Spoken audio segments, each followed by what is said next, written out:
组织隐性技能管理全球智库联合主办的大师系列讲座50场，今天是第20场，由来自美国的 Johel 博士主讲。他给我们带来的主题是运用叙事策略，将隐性知识转化为关键知识。首先，让我们来认识一下今晚的演讲嘉宾Johel博士。Johel博士他是美国邮政总局的曾经的知识管理专家，他也曾经是哥伦比亚大学新闻学院的助理院长。他自己呢创办了一家公司叫 StoryDNX， 就是看这个名字也能大概猜到跟故事是相关的。这家公司是专注于知识管理、设计思维和叙事策略的咨询公司。那自然他是一位叙事策略师，也是一位设计思维专家，旨在帮助组织利用叙事的力量，应用合理的设计思维原则，然后给组织带来独特的知识体验。那他非常善于开发知识和设计资源，然后给企业学习、组织变革和商业科技高等教育以及政府部门的战略沟通提供支持。最近他出了一本书，叫做《知识管理和讲故事实践》。讲故事实践这个也是我们今天晚上话题的核心，是讲组织如何通过叙事策略将隐性知识转化为关键知识，然后来成功的实施隐性知识的传承。今天的讲座由 Mentrinkle 导师学院和组织隐性技能管理全球智库联合主办。Mentrinkle 是一家总部位于比利时布鲁塞尔的全球化导师服务咨询公司，业务遍及6大洲35个国家和地区。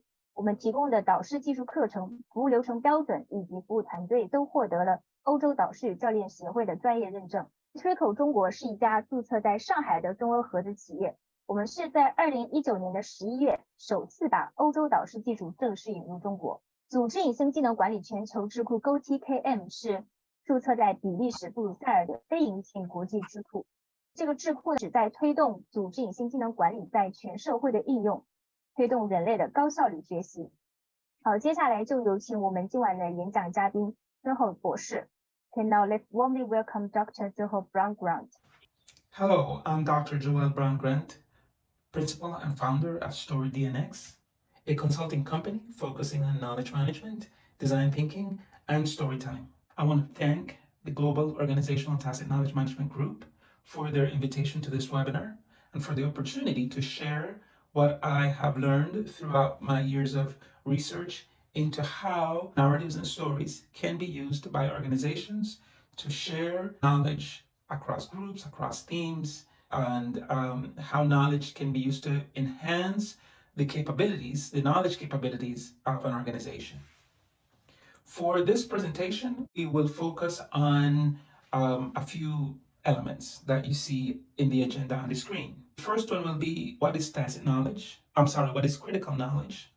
We will then move on to briefly discussing the difference between tacit knowledge and critical knowledge. Then we will focus on how tacit knowledge can support the implementation, the discovery, the use of critical knowledge. Next, we will focus on what are the processes that come into play when we want to transform tacit knowledge into critical knowledge. And then to conclude, we will provide a few examples of narrative strategies that an organization can use to transform tacit knowledge into critical knowledge. I really want to thank again, like I said, the Global Organizational Tacit Knowledge Management Group for this opportunity.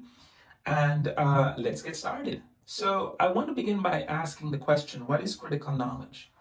So critical knowledge is the knowledge that is essential to the operational efficiency of any organization. And I'm focusing on this question because in the field of knowledge management, we always talk about how the sharing of knowledge is important.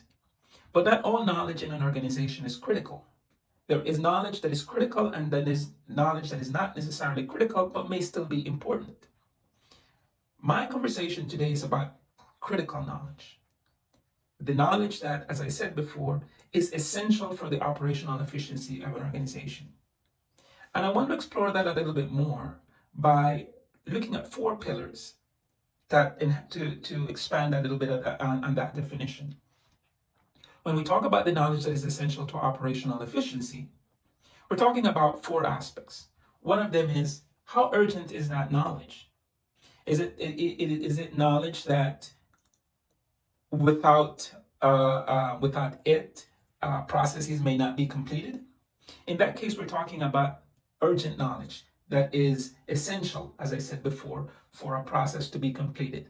So when we think about how urgent the knowledge is, there is a correlation between that and how critical the knowledge is.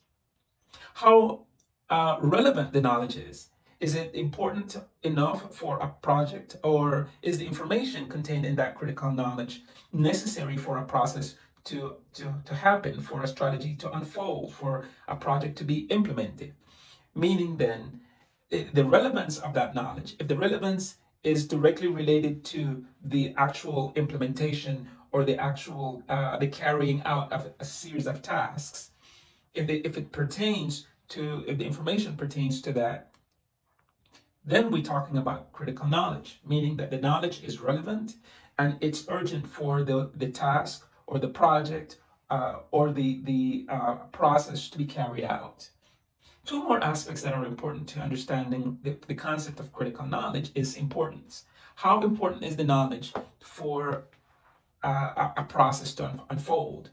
If it's knowledge that you don't necessarily need immediately, if it's knowledge that can be put off for later, if it's knowledge that will not affect how processes occur, how they unfold, then that low importance it would not be correlated with critical knowledge. So critical knowledge, in addition to being essential, is the knowledge of highest importance. A high degree of importance is also correlated with how critical the knowledge is. And finally, critical knowledge is also associated with authority, meaning that the knowledge that is designated as critical is the knowledge that is designated as such by people in authority within an organization. Meaning that if we're talking about technical processes, those who have developed or put together a technical process will be able to define what knowledge is critical for that process or for that technical process or for that procedure to be able to be completed. So when we talk about critical knowledge, I just want us to keep in mind that not only is it knowledge that is essential, but it's knowledge that is relevant, it's urgent, if it's of high importance, and it's a knowledge that is based on an authority or based on authority within an organization. So now that we have a better sense of what critical knowledge is, let's briefly touch on the difference between tacit knowledge and critical knowledge. And I'm sure that we all know the difference, but just to emphasize it, I want to say that tacit knowledge is, as we know, that the knowledge that is in our heads. It's the hidden knowledge, the knowledge that we as people in knowledge management try to capture so that we can translate that and turn it into explicit knowledge. But within an organization, as members of an organization, we all carry tacit knowledge with us, but not all tacit knowledge is critical knowledge. However, critical knowledge can be based on tacit knowledge. So the purpose of this conversation then is to think about how we can use narratives and stories to capture that tacit knowledge in a way that it can impact critical knowledge. That's why we're in this conversation today, and that's what we want to be able to flesh out and understand as we move forward. So now that we understand the difference between tacit knowledge and critical knowledge, let's talk about how tacit knowledge can support critical knowledge. They're related, but they're not necessarily the same. Tacit knowledge and critical knowledge, as I said, they're related, but not necessarily the same. So when we think about how tacit knowledge can support critical knowledge, I want us to keep in mind that there are many ways that can happen, but I want to highlight 4 major approaches or major ways in which tacit knowledge can support critical knowledge. The first is tacit knowledge can support critical knowledge in that tacit knowledge can transform critical knowledge. Let's think of an example. If an organization has a series of procedures related to onboarding in terms of how onboarding is to be carried out in an organization, how new members enter into an organization, how new members use a particular set of tools within an organization. If there are members who have used these tools or have gone through these onboarding processes and have discovered better, more efficient ways to get that onboarding process to be more productive, more efficient, much faster. That information if that information is brought to the organization, those faster ways, those more efficient ways can transform the ways that the organization is currently using. So tacit knowledge, and then tacit knowledge can also transform existing knowledge that we might not consider critical, can also be transformed into critical knowledge. For example, if there is a new tool that comes into place, a new technology that is introduced into an organization, or a new process that comes into an organization, those with experience on that new process will transform and change existing knowledge. For example, let's think about the transition between typewriters and computers. When folks were using typewriters, those who were using computers had to transfer when the explicit knowledge along with the experiential tacit knowledge of the users came into place, transformed how people moved and changed from using typewriters to computers. So what I want to say is that tacit knowledge can transform the knowledge that exists within an organization, that knowledge that we have in our heads, if it impacts how urgent or how relevant the information that exists is, there occurs a transformation or a change. And the change is also important in that sometimes there might be information that we have within an organization that, because of changes in technology or changes in industry or within the market, that information may become obsolete, or it may be may not be relevant anymore. So those who have tacit knowledge about how these processes have changed, or the new trends, or experience using processes that reflect new trends, they can bring that tacit knowledge to repair, to fix, to change, to transform existing knowledge. And finally, that process of repair or change based on what we know in our heads, that process could also mean that the knowledge that is changed, that is critical, that critical knowledge that is changed or that is transformed, can also be enhanced. In some cases, when there is tacit knowledge that comes into play, as I said, it can transform or change or even repair existing knowledge or critical knowledge. But one thing that is important, there might be critical knowledge that exists out there that an organization is using, but individuals, because of their experience and their tacit knowledge, they can enhance, improve, expand that critical knowledge. In other words, they can bring new information that will add greater levels of importance to the knowledge that exists, to that critical knowledge. They can make it even more urgent. They can make it more impactful. So that's why I wanted to briefly touch on how tacit knowledge can support critical knowledge, can influence, can have agency over the critical knowledge that exists in an organization. So now that we have that in mind, I want to, before I move to the next slide, to just put a question out there for us to think about. In the organizations where we work, let's think about how we capture tacit knowledge, how we capture the experiences of our fellow coworkers, how we capture those experiences and use those to impact critical knowledge. And maybe the first question should be, do we actually capture critical knowledge? Do we actually capture tacit knowledge to impact critical knowledge? The other thing that is important is another important question to keep in mind is, do we have formal processes to identify and describe critical knowledge? Do we all know what are examples of critical knowledge in an organization? If you think about it, in many organizations where critical knowledge is important, there might not be an outright articulation of what critical knowledge is, or a description of the critical knowledge of an organization. So when we think about how we use tacit knowledge to impact critical knowledge in an organization, one question to ask maybe before that is, what is the critical knowledge of our organization, what are the processes that we use to discover it, and what are the processes that we use to describe it. Some organizations have the critical knowledge laid out in SOPs, standard operating procedures. Some have them in manuals. And even if they exist in those formats, in manuals and standard operating procedures and instructions, is that knowledge easy to find? Because if the knowledge is easy, it's not easy to find. If that standard operating procedure is hidden somewhere, then that's not critical knowledge because it's not available to those who need it when they need it. Remember, we talked about relevance, we talked about urgency.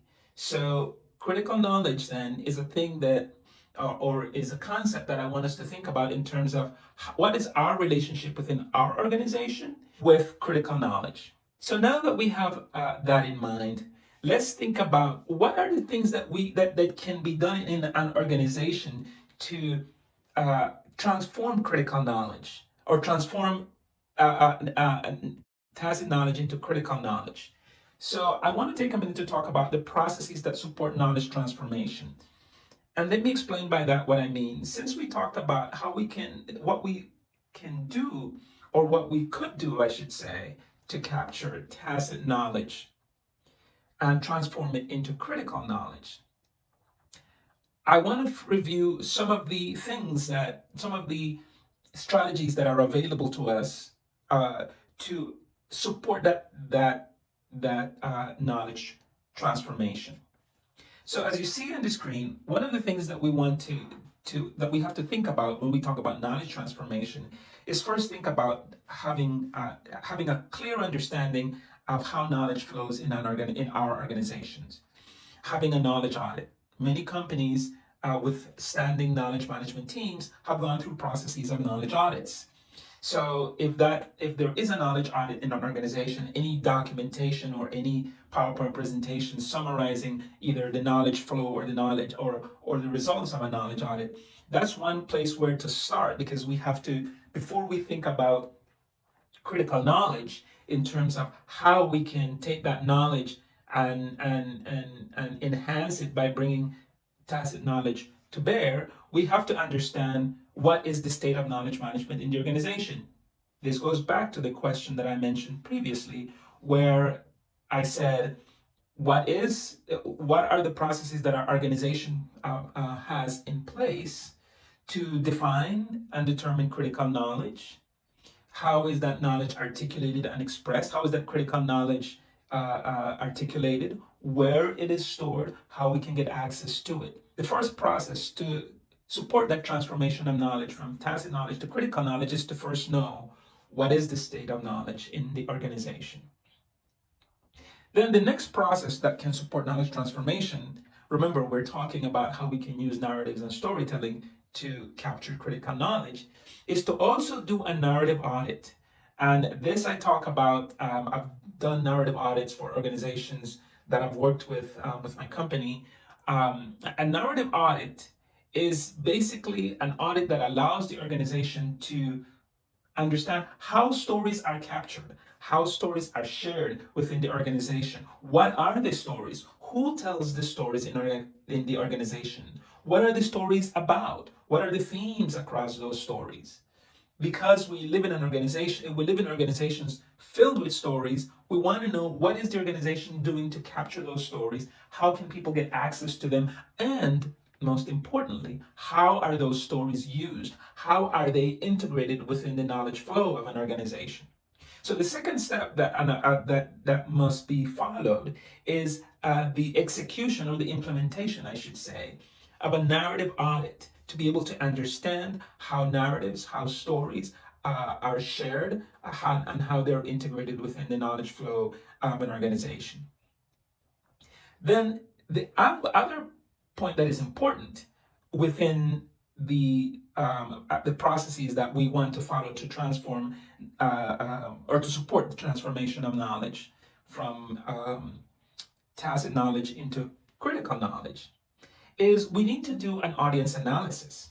And this may seem strange to some of us, but if we're talking about a narrative audit, if we're talking about using stories to capture critical knowledge so that we can if we're using tacit knowledge to impact critical knowledge, we need to understand who are the people that have those stories. We need to understand who are the people that listen to those stories, who are the people that will use those stories. If we use storytelling to capture critical knowledge so that it can impact, let me rephrase. If we use storytelling to capture tacit knowledge so it can impact critical knowledge, we need to understand how audiences use the information that we capture in our stories. We need to understand what are the audience's interests, how they use that information, what their view is about how they work, what histories they bring to bear when they listen to the stories that we capture. What is their relationship with the critical knowledge that they used in the organization? What is their understanding of that critical knowledge? So it's very important to understand and to have an expansive view of what the audience is within an organization. That audience is obviously the community of members of the organization or the communities, because any large organization will be made up of many different communities that represents many different types of corporate culture within the organization. So for us to be able to do this in a way that is strategic, we really have to understand who are the audiences that we are working with, because those audiences will be the ones that will use the information. And not only that, those audiences will be the ones that we will go to find storytellers whose tacit knowledge will be useful to impact critical knowledge throughout the organization. The other thing that I want to mention in terms of the processes that support knowledge transformation is that this is a process that needs to be carried out in a way that is deliberate, that is intentional, in a way that has that is part of a plan. We want to make sure that we have that we have a purpose laid out as to why we're following these processes, what is our ultimate goal, and how many. And the other thing that is important in terms of using these processes is we want to make sure that we have enough buy-in within the organization, that we've brought enough people into the organization to or that we've garnered enough support from the leadership and other stakeholders within the organization to support this kind of work. For example, a knowledge audit, as you all know, it is a process that requires us to move through different levels of the organization. The same for the narrative audit. Just the fact that you would want to complete a narrative audit in an organization would require you, for example, explaining what a narrative audit is, what are the benefits, why it is important to use. So that's why I'm saying that in order for these processes to work, there has to be a structure in place, a structure that speaks to the stakeholders, that gives a clear and consistent rationale, a process that can give a sense of what the possible outcomes are and how those outcomes will be used to move forward and impact other elements within our plan. So now that we have this clear and that we've discussed a little bit about these processes, I want to turn now to the central part of our discussion. We've talked about what is critical knowledge. We've talked about the difference between critical knowledge and tacit knowledge. We've also talked about how tacit knowledge can impact, can transform, can change, can enhance critical knowledge within an organization. And we've looked at some of the overall processes within an organization that we can use to transform those critical knowledge. Now I want to move towards the central and most important part of the presentation, and that is the narrative strategies that we can use for knowledge transformation. As I said before, I've outlined some of the general processes that we can use to begin that transformation. But our conversation today is specifically about how do we use stories to aid that transformation of critical knowledge. How do we use stories to lay a bridge between tacit knowledge and critical knowledge? So I want to take a few minutes to talk about this point because it's really the center and the most important aspect of this conversation. So when we talk about the transformation of critical knowledge, because due to the impact of new information that comes as a result of tacit knowledge, I want us to think of a few things. The first one that you see on your screen, and I'm going to start from the left side and at the bottom. At my left side, I guess if you're watching it on your screen, it would be your right side. So I'm going to begin first with the call and response techniques. So there are many ways to name this process, but for just for simple and quick understanding, I'm going to call it call and response techniques. So the call and response techniques refer to the points where when someone is telling a story in a live setting, whether it is live online or in a face-to-face setting, when somebody is telling a story that is related to a process or a project, how a project came into existence, or a story that illustrates how a particular procedure must be done,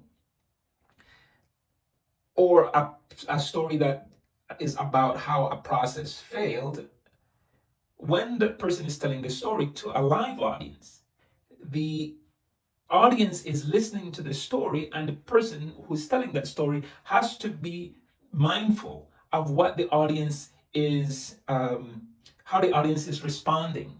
So when someone is telling this story, if they notice that the audience may appear confused, or may not be following the story, or may not be reacting the way that the storyteller is expecting, the storyteller then has to think, what are the things that are missing? What are the elements that are missing in the story that are not allowing the audience to respond the way it should? Or if the audience, on the other hand, is responding to a specific aspect of the story, maybe the story, maybe there is a specific task in the story that the audience is responding to more effusively, the storyteller has to figure out then, well, that part of that particular task elicited a stronger response, so maybe the storyteller will want to give more information, explain a little bit more about the background. So this is where we talk about tacit knowledge and storytelling. So the storyteller is watching the response of the audience and the reaction to different aspects of the story. Those aspects where there is some type of reaction from the audience can be ways in which the audience is signaling to the storyteller that they may want more information, more clarification, more enhancement, more additional details. So this call and response means that that tacit knowledge is the result of the audience interacting with the storyteller.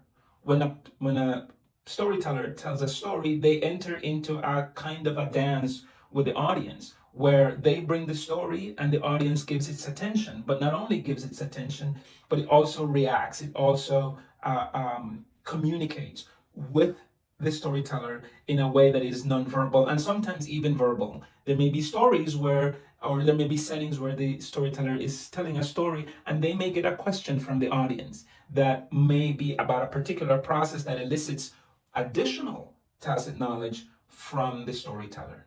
So this is one of the first strategies to keep in mind when we're talking about how we can transform critical knowledge. The other aspect that I want to talk about is data storytelling. This is an issue that many organizations grapple with. Our organizations are awash in data. We use data for everything. We have data centers, we have data farms, we have data divisions. But one of the challenges that many organizations have is that a lot of the data that is generated and that is communicated and transferred and shared is not always data that it is not always within a framework that allows non-data users, let's put it like that, or non-data analysis, folks that are not data analysts, to immediately understand or use or find or see the impact of the data that is generated, or even find ways to use the data creatively, create a narrative around data, when we create a framework that explains, for example, either how the data came into existence, or what were the steps to get that data to come into place, or how that data can be useful and impactful to their specific setting and their specific day-to-day work. When we introduce a narrative as an accompaniment to the data itself, that allows or creates opportunity for the sharing and the transformation of tacit knowledge into critical knowledge. One example to add to that is if we have a data analyst that is presenting data, that is presenting the findings of a data analysis.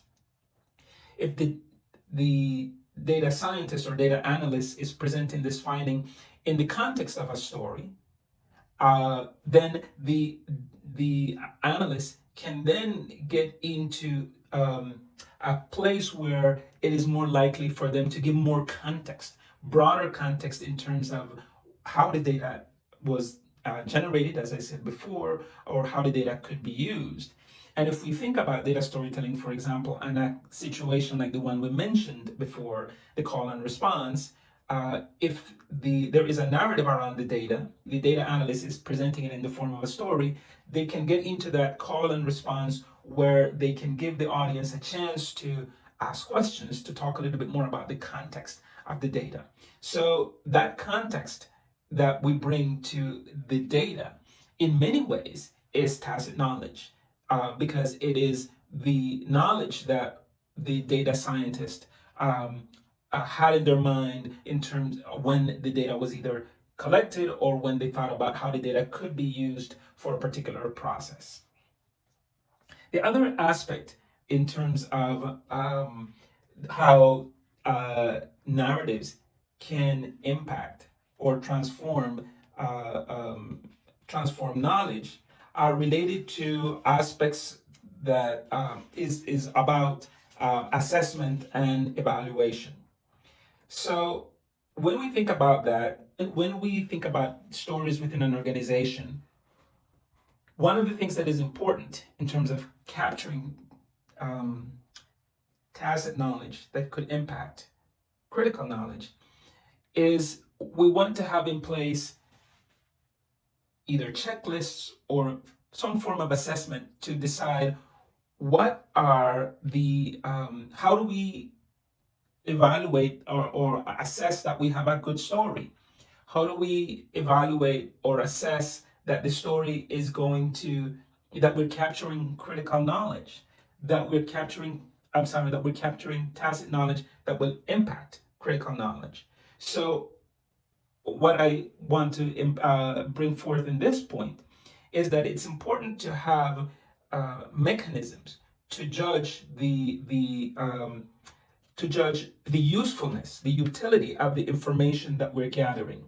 So we want to have some form of a checklist or some guide that will allow us to judge the value of the information that we are capturing, so we can use that to see if that information will impact the existing critical knowledge. So if we pursue this line, we want to come up with some kind of a guideline that can be used to say, yes, this information is this level of tacit knowledge that we've acquired and we've transformed and that we're going to use to impact critical knowledge is actually useful. So we want to have a set of parameters or guidelines that help us describe what it is that we're doing.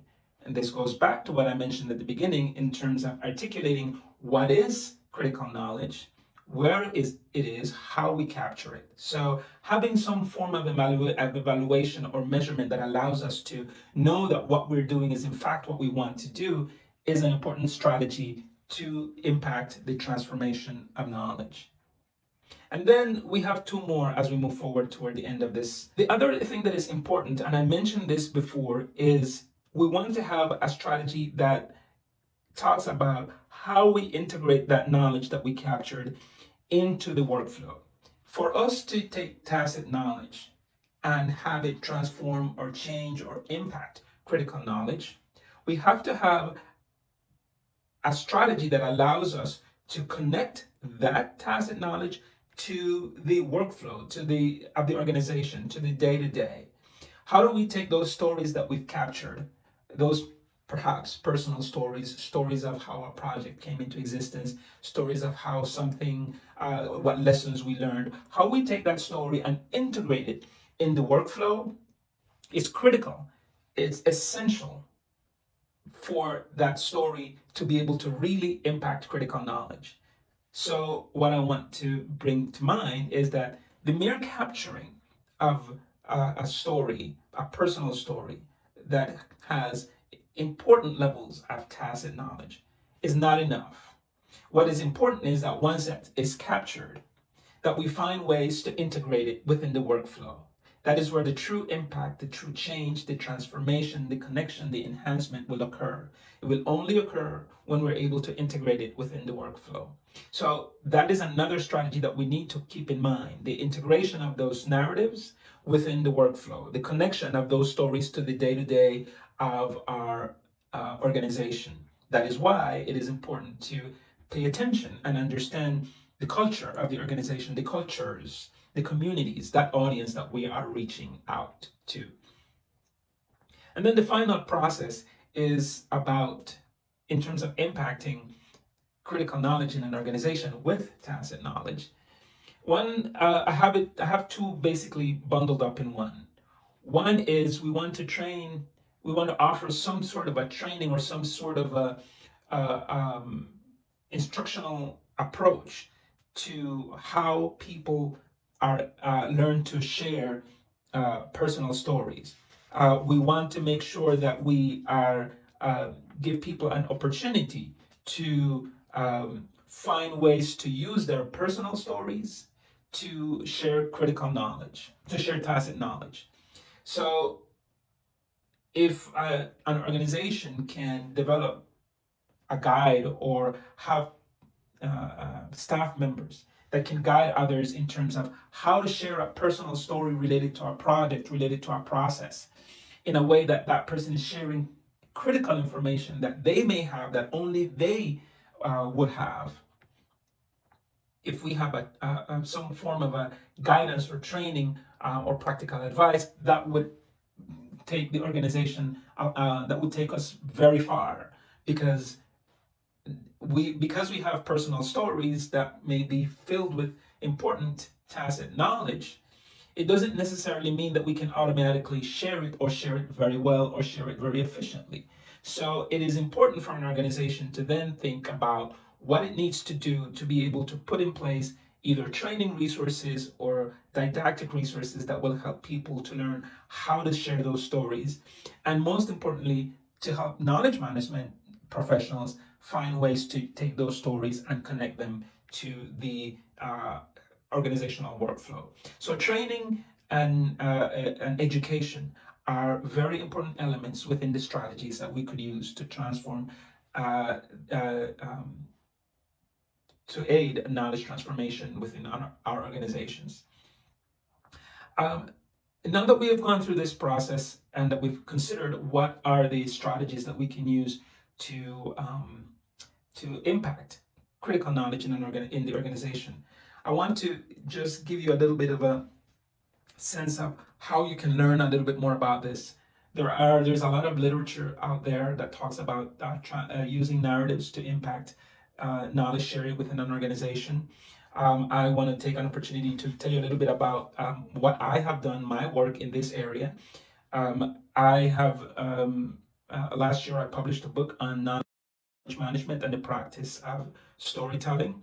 And in that book, I talk about critical knowledge and about tacit knowledge. And one of the things that I mentioned, as you see here on the screen, is that when we talk about storytelling, when we talk about specifically personal experience, when we talk about that, we allow people, or when we give people an opportunity to talk about their personal experiences or write about those personal experiences, either in a blog or a wiki or any other form of, in any other way, we give people a chance to explore and explain the meaning and purpose of the actions and events in the narrative. So what this means is that when you're telling a personal story, especially if we go back to that call and response, you give people a chance to think about and reflect about their experience with that story. One of the things that I talk about in my company, Story DNX, is that the experience is the story, and the story is the experience. When you go through a particular experience using a tool or learning how to use a tool, there is a story there. And when you tell the story, you're reflecting on that experience. So when you tell a story, when you take a minute to think about a personal story related to your experience with a process within the organization, as you're thinking about that story or you're telling that story, you're actually thinking about the actions and the events within that narrative. So if we think about the organization that we're in, the narratives that we can capture, those personal narratives, they will reflect things about the company that are not necessarily available explicitly to everybody. In other words, that are not necessarily available within the explicit knowledge that the organization has. That's why I want to really encourage organizations to use storytelling, to use narratives as a way to unlock, discover, capture tacit knowledge that can be useful to enhance and to impact critical knowledge. I want to thank everybody for their attention and for the opportunity granted to me. If you want to learn a little bit more about my background, you can find me on LinkedIn and Twitter, or you can visit my company website at storydnx.com. And if you want to reach directly to me, you can also send me an email. Again, I want to thank you all for the opportunity and for a chance to talk to you about how knowledge management can, how storytelling can impact how we share and how we capture and share both tacit knowledge and critical knowledge. Thank you so much. Thank you, Dr. Johel. Thank you very much for your wonderful sharing about storytelling, which is actually a new perspective for our audience to learn more about the tacit knowledge, and also this is a new concept about critical knowledge. It's very inspiring. Thank you very much. Thank you.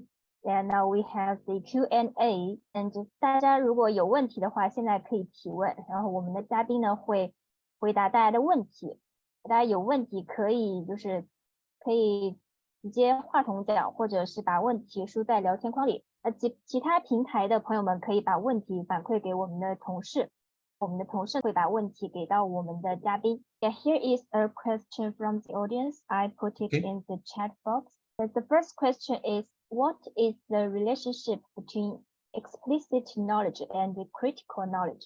Okay, that's a great question. And thank you to the person who posted that question. Can you hear me well? Yes, very clear. Okay, perfect. So explicit knowledge, as we know, is the knowledge that is recorded throughout the organization in manuals, in training documents, in procedures. Procedural knowledge, for example, is explicit knowledge.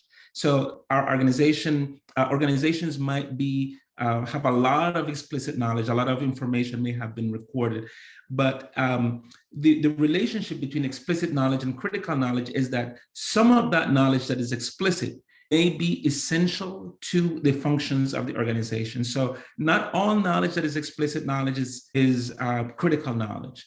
For example, there may be explicit knowledge that is archived, that is used as a reference for something that for processes that we want to enhance or learn about a little bit more. Knowledge that is critical, that is essential for functions to happen, for processes to occur, that critical knowledge is in many ways it's also explicit knowledge, because it might be codified, like I said, in procedures, in guidelines, in books, in rules, in blogs that explain how a process occurs. So if we look at it this way, not all most critical knowledge is explicit knowledge, but not all explicit knowledge is critical knowledge.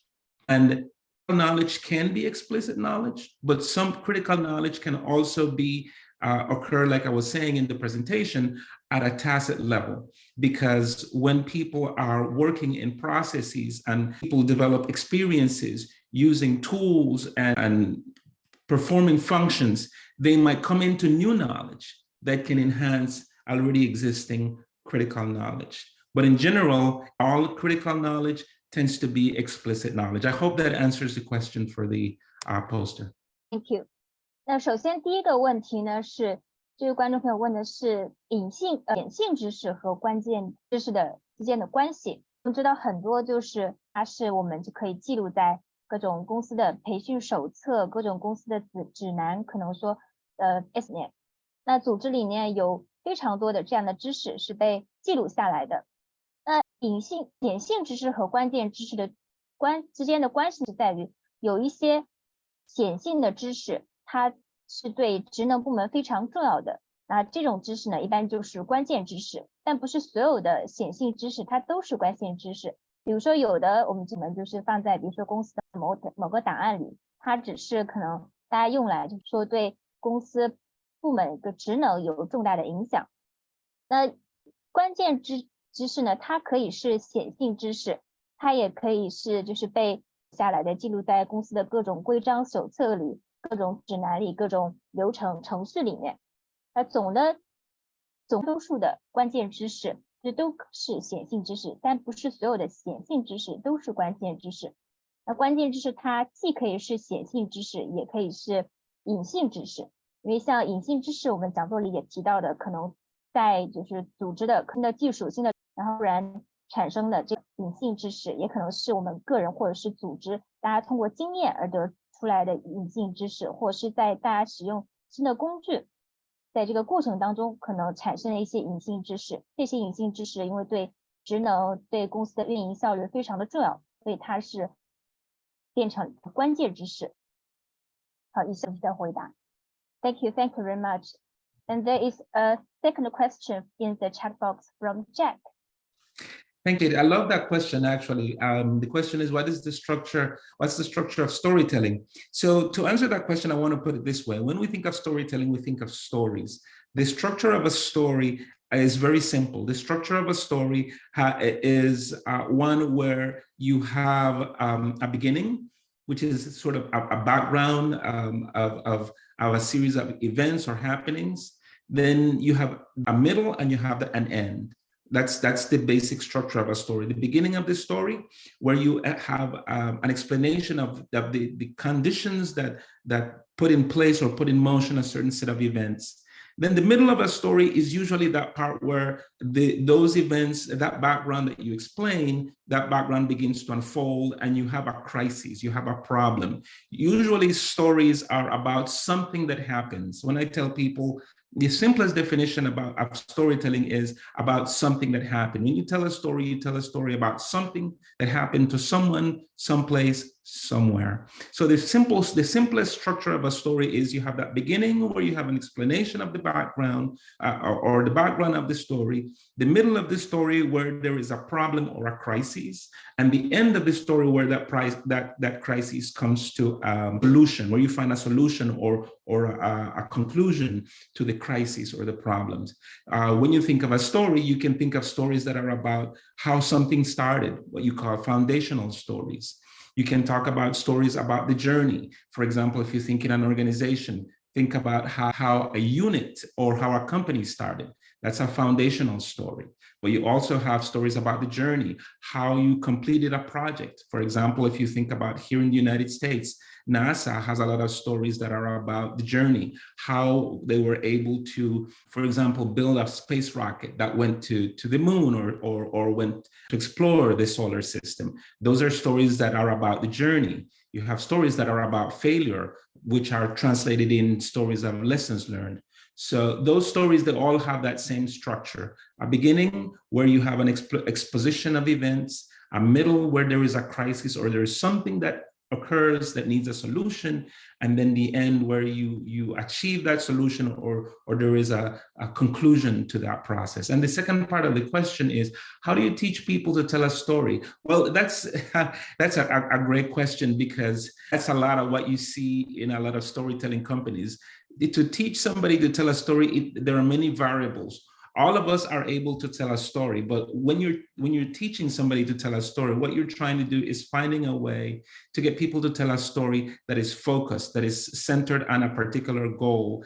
When you teach people how to tell a story, you think about not only teaching them how to what the structure of a story is, but for example, the plot is the argument of the story. Sometimes you have a story that has several subplots. So when you're telling a story, one of the things you want to teach people is how do you stick to the plot of the story? How do you not go off in different tangents? Another thing about when you're teaching people to tell a story, part of teaching people to tell a story is teaching people how to understand the audience, how to tell a story that will reach the audience. So those are some of the things that we think about in terms of how to teach people to tell a story. And finally, when you think of going back to the question, how to teach people to tell a story, it depends. Sometimes, like in my company, what we do is we work with people who may want one-on-one consultations because they might feel that they need a little bit more encouragement or a little bit more skills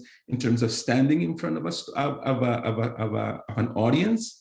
But then there is another part of teaching people how to tell a story where we work with groups, or we talk about how do you use your personal stories to share knowledge within an organization? How do you work with groups to share collective stories or group stories? So the teaching of storytelling can vary depending on the need of the person, depending on what they want to do with the stories, and depending on the audience that they are working with. I hope that answers the question. 第二个问题呢是讲故事的结构是怎么样的？因为就是你又是如何教别人去讲一个故事？真厚博士的回答是，其实这个故事的结构主要就是就像我们传统的，它有3个部分，有开始，它有中间、结尾。开始呢，就是我们展开一个故事，我们来讲它的背景，去解释一下可能相关的条件、环境是怎样的。然后在故事的边呢，一般会涉及到可能某个人他在某个地方他遇到了哪个问题，他可能陷入了什么样的危机，然后故事的结尾就是他就如何就针对这个问题和危机得到了一个答案，就是一个总结。就这样的3段式结构。那我们是我们面向很多组织的时候呢，我们讲故事的具体关于怎么样故事的时候，我们是都有，比如说可能涉及到很多就是组织内部，比如说经历的各种可能旅程，它可能是一个程序，也可能是一个项目的完成。比如说这个组织或者说这个部门是如何去完成一个项目的。那像在比如说美国宇航局 NASA， 它就有很多的这个项目，就是它的有那个我们的探月项目，有各种就是航天飞机的项目，也还有很多就是火箭发射的项目。那除了这些比如说类似项目的这样整个流程下来的一个旅程一个过程以外，我们还有各种组织或者团队经历了一些失败的故事。那这个故事呢也是可以就是我们用来讲述，然后帮助大家从中吸取经验教训。好，这边第3个问题是如何教别人去讲故事的，这个是很多因人而异的，因为不同的人他有不同的故事，不同的组织他也有不同的经历。那具体我在教别人讲故事的时候呢，我会让他就是着重的去瞄准一下你的目标，你要讲这个故事你的目标是什么。这个具体的就是讲述的内容，它主要比如说涉及到3个层面。首先第一个，这个故事的结构，就是教他你这个故事有开头有中间有结尾。那第2个就是你的故事里要有情节，这个情节里面也包含了很多的可能这种子情节，这些加起来然后它组成了一个总的一个情节。第3个是你在讲故事的过程当中，你一定要能够去感受和理解你的听众，你要知道你的听众他可能就是想听什么样的故事，或者说什么样的故事能够对他带来影响，你是如何能够做到去触及你听众的这个内心。那像在我们公司，我们跟比如说有的人他因为来需要咨询服务，有的人是1对1的，我们面向个人的，那他在讲故事的时候，他需要的可能更多的是我们去给予他鼓励，去帮助他，可能教给他一些就是关于在演讲故事方面的一些技巧。那我们如果是面向可能团体组织跟他们一起合作的时候呢，我们更多的可能是教给他们去如何使用个人的故事，或者是说集体的故事，然后通过讲述这样的故事，然后在组织内部形成知识分享的氛围。Thank you for your answer。 好，其他观众还有问题吗？ Doctor, this is Michelle, and I have a question. And share that's how an organization to do the transformation for the critical knowledge. My question is, after finish the process, what will be the effective way to have the organization to inherit the critical knowledge they have already stored or obtained? Thanks. Okay, yes, I get it. Thank you, Michelle, for your question. So yes, so you're asking, once the organization have captured that critical knowledge, what's the process for them to retain that critical knowledge? Is that what what you're thinking about? Not only retain, but more like to pass around, to pass to the next generation by generation. Okay, yes, I get it. Thank you so much, Michelle. That's a really great question. So yes, one of the things that I was talking about is, I think to answer your question, the most effective process or the most effective way to pass that critical knowledge, to others within the organization is to find ways to integrate that knowledge within the day-to-day. So for example, if you capture tacit knowledge that is going to impact critical knowledge, one of the things that you want to do, one of the things that they talk about in information science and in knowledge management is that sort of just-in-time information. So sometimes there's critical knowledge that can be applied to the point of a particular point within the particular point when a process is occurring. For example, if somebody is working on a project and they have critical knowledge could be stored, for example, it could be stored in help documents, or it could be stored in sort of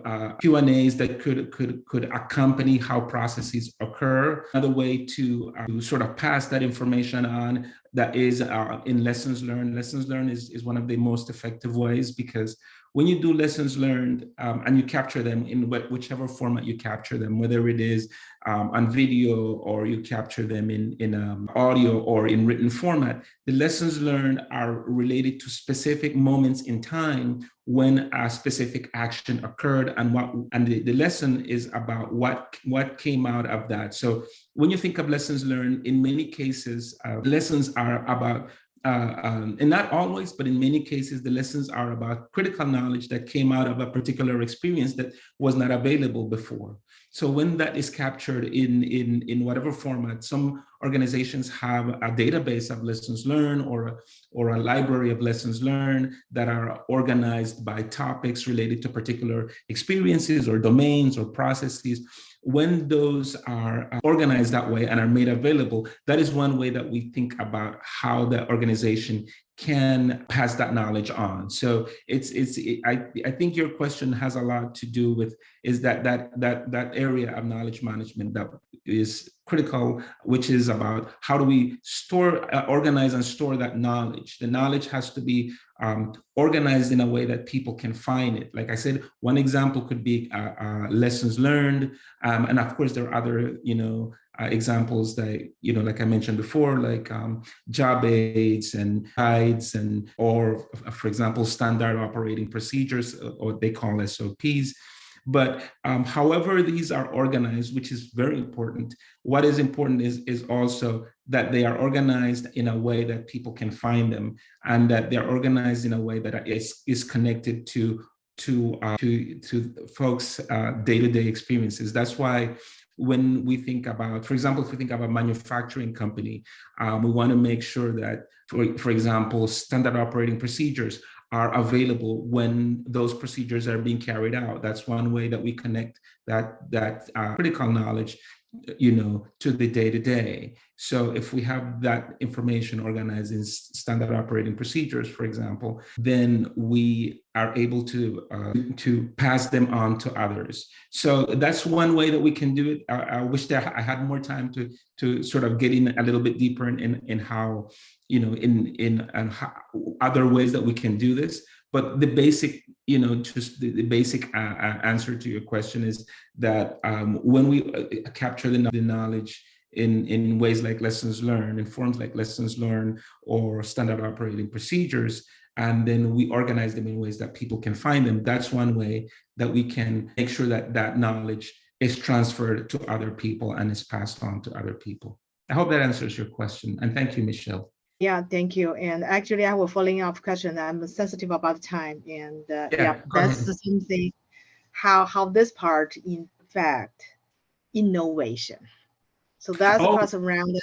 You document everything and everybody follow, and because we are the manufacturing industry, and Yes. we are big company global wise, and a lot of as different locations find different practices, and maybe centralized something will be different. Thank you. Yeah. One last point, Michelle, you asked a really good question, and it's about innovation as well. That, for example, I mentioned standard operating procedures and I mentioned lessons learned, but another way that this can impact innovation is that the stories that you captured can also be organized as stories that can be used as way to, for example, one of the things that I work in is design thinking. So in the design thinking process, there are many opportunities for storytelling. So if you think about design thinking as a process that helps you think through problems, think through new ways to perform if you think about new ways to perform existing actions or existing tasks or procedures, when you go through that design thinking process, where you kind of take a look at the actors in an organization, of the things that they do.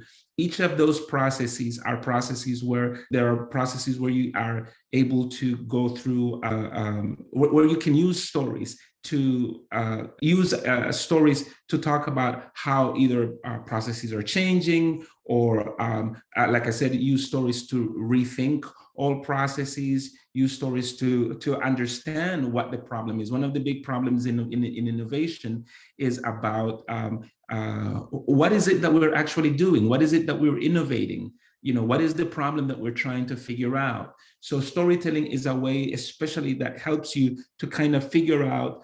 Sometimes the tacit knowledge is a way that comes that storytelling can allow us to help our group or the people that we're working with to figure out what the problem is. So storytelling is a way, specifically when we talk about tacit knowledge and critical knowledge, that can definitely impact innovation. So thank you, Michelle. That's a really great point. Thank you, Doctor. 那这个问题呢，是说就是组织它在比如说经历过某个项目，或者说某个流程以后，那它如何去把能在这个过程当中获取的这个关键知识，能够把它这里传递，可能传递给我们的新员工，这样传递给就是下一代的员工。那最后答是就是最有效的，就是把这关键知识进行传递的方法，是我们把这些就是关键知识要融入到我们就是日常的组织里日常的这个工作当中。所以像很多的，比如说有两点。首先有3点。那首先第一点是我们在比如说经历一个项目，或者是说经历一个流程以后，我们在这个过程当中，我们是得到了这个关键知识，我们把它储存以文件的形式存在下来，我们可能以比如说 Q&A 的问答的形式能把它留存下来。那这样呢可以来供就其他的员工去使用。那第二个方法呢，就是说是把它这个关键知识就把它看作是就是我习得的一些经验教训。很多情况下就是从经验教训当中获得的这个关键知识呢，是我们之前没有的。我们可以通过比如说视频、音频或者是书面的形式，把那课就是那个经验教训那一课把它记录下来，以及采取的相应行动也把它记录下来。那这样的具体我们可以把它比如说归档到数据库当中，可能归档到或者是其他的一些就是档案库里，然后供就是组织内部这样持续的将这个关键知识进行传递。那就是在这个话题上呢，要强调一点是我们必须要确保就是这样的关键知识一定要能够让组织里的其他人能够去很容易的去找到。那这样呢就形成了就是比如说第3种方法，就我们在组织内我们常用的，比如说形成这个 SOP， 我们形成相应的这个指导方针。那这个呢是用来就是指导我们日常的工作的，比如说像我们公司我们常用的这个 SOP， 就特别是我们在完成一项个项目或者是完成某个流程以后，我们有了这个得到了这个关键知识，我们通过这个 SOP 的形式把这个知识进行持续的传递。那就像刚才提到的，就是不管你通过何种方式将这个知识在组织内传递的时候，一定要确保这个知识它是能够让相关的人一定能够去容易去获取的，然后去容易去使用的。问题呢，它又衍生了一点，就是我们如何去通过怎样的方式去影响到组织内部的创新。因为刚刚我们强调的像 SOB 经验教训，可能在组织里我们也有在使用。那这里我们可以通过就是我们讲的这个讲故事的方法，是帮助就是我们在组织里将隐性知识与这个关键知识都可以就是传递下去。那这个里呢，就是像设计思维一样，我们可以通过就是拥有这种思维，让我们通过就是各种问题来思考。因为像比如说讲故事的，我们可以也是从中就是可以比如说发现很多的问题，可以让我们去思考，我们如何让这个流程我们如何通过这个问题，通过去解决这个问题，出一些创新的思路，一种创新思路，然后最后我们完成这个组织内部这个知识的分享。Thank you very much. I think and considering the time, and I think that's all for today's webinar. Dr. Johel, thank you very much again for your wonderful sharing. Thank you so much. I appreciate it. Thank you. Thank you. And thank you for your time early in the morning. No problem. Thank you, IC. And let me share my screen. I need to get the feedback from the audience. Thank you for your time to attend our webinar. 非常感谢大家今天参与我们的讲座，然后我们也真诚的希望得到大家的反馈。